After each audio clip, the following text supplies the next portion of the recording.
Hey YouTube, Sweetknives here. Thanks for checking out my channel. You know the deal. We got sweet knives. We got outdoor gear. We got flashlights. We got survival stuff.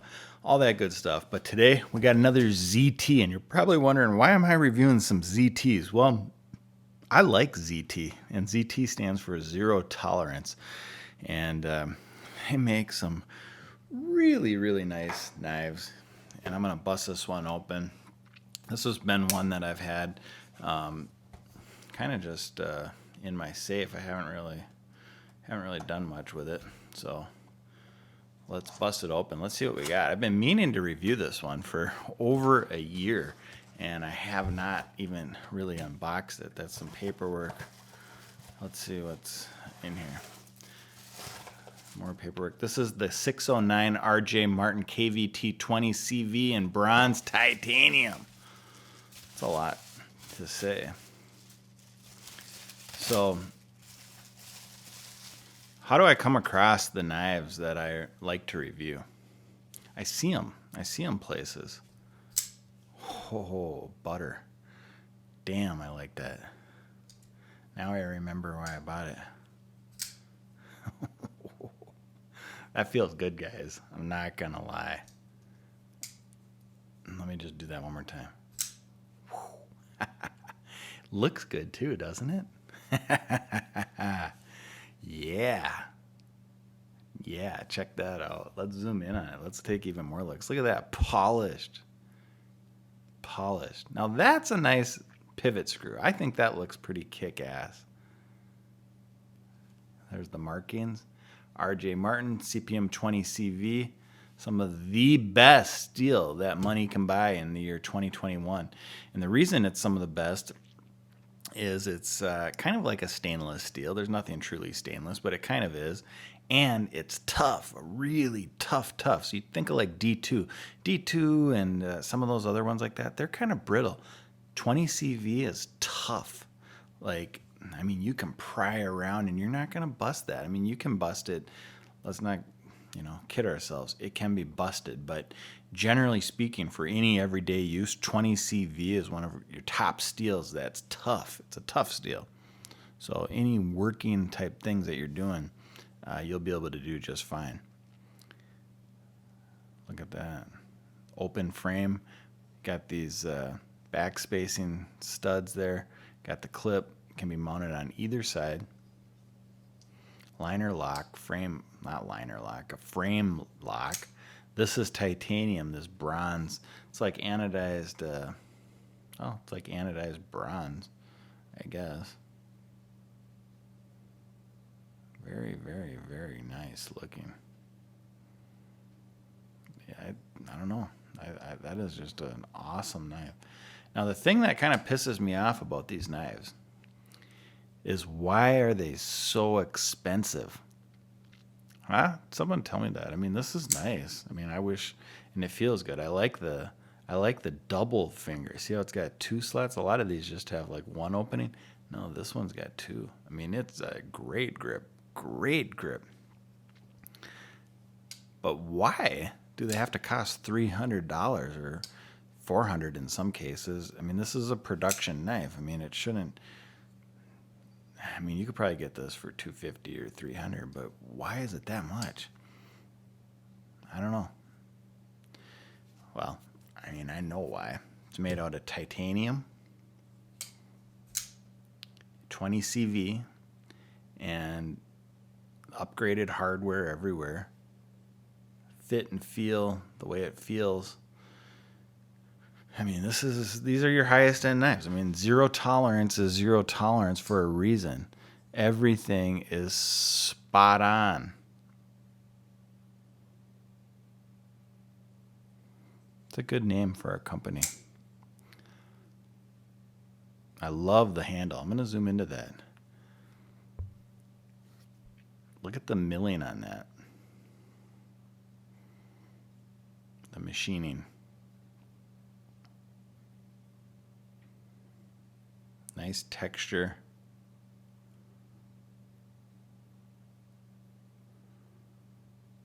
God, I love that. I just really do love that. I'll give you some quick dimensions. We don't have to bust our brains over this stuff, but comes in at about 7.5 inches total length. You're looking at 3.25 blade length, maybe 3.5. Let's check out the weight real quick. It's not very heavy. Comes in at 3.6, so very lightweight knife. This is what I would say a medium-sized knife in comparison to some of my other ones. I got another ZT here. That's the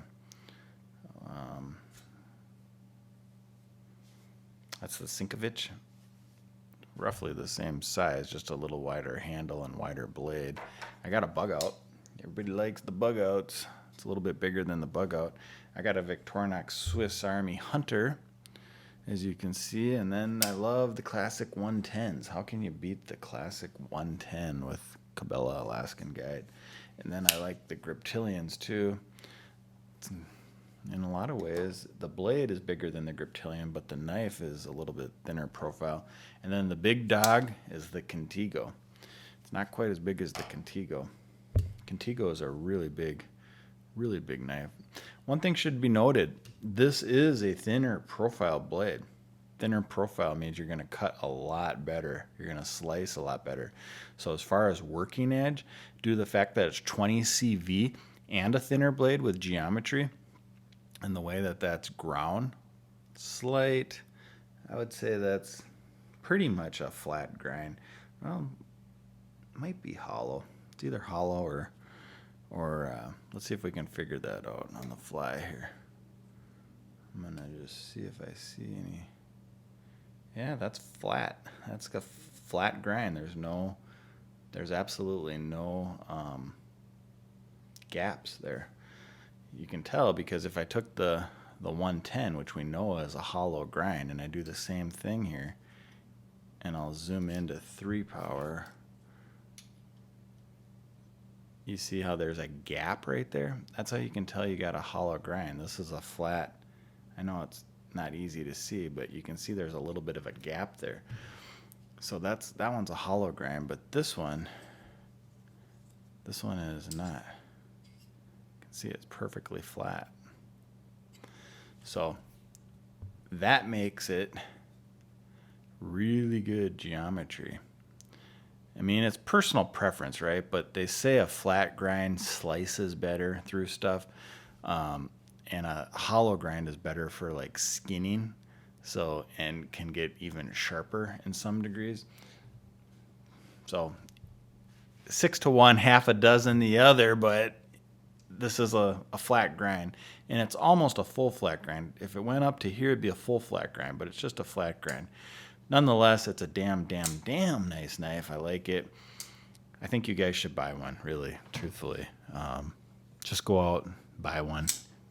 Try to find one. I mean, you probably, by the time you see this, you probably got to go to some knife forum and ask people around there and stuff like that. But if you like ZTs, I would 100% pick this one up. It's a kick-ass knife. I mean, it really is. I really like it. And that happens when you don't push very hard here. I mean, it's smooth. I'm not pushing hard, but I'm just saying, you know, you got to break that stuff in a little bit. It's smooth. I'm not pushing that hard. I could probably even do it left finger, left-handed. It's like a fidget spinner. I compare, so when I get other knives, this is kind of funny, but when I get other knives that are flipping knives, any other knife, you know what I compare them to? I compare them to ZT, and you know why? Because out of all the flippers I've ever flipped, ZT is second to none. They make the best flipping knives. They do. They just do. And so I compare all other flippers to ZT. And if I get one that flips as good as a ZT, then it's like a 10 out of a 10. And if it's less than that, then it's, you know, not quite as good. So all knives to me, I compare to a ZT, because generally every ZT is really, really good. They got that figured out. You know, Benchmade, they don't make a lot of flipping knives, do they? Why is that? That's kind of funny, isn't it? Because they can't do it as good as ZT. They probably wouldn't like hearing that, but that's probably exactly what's going on. They can't do it as good. That's not easy to do, to make an ultra smooth flipping knife. This one's a tiny bit smoother, but I think it's because it's a little lighter. This one's, you know, we're splitting hairs there. It's like a fidget spinner. I could just do that all day long. I'm rambling now. So guys, thanks for checking this out. I appreciate it. If you like what you see, hit that like button. Don't forget to check out some of the other videos. I got lots of other content out there. Lots of other really, really, really cool stuff. You don't want to miss it. Thanks for checking out the channel, and definitely subscribe. Take care. Bye.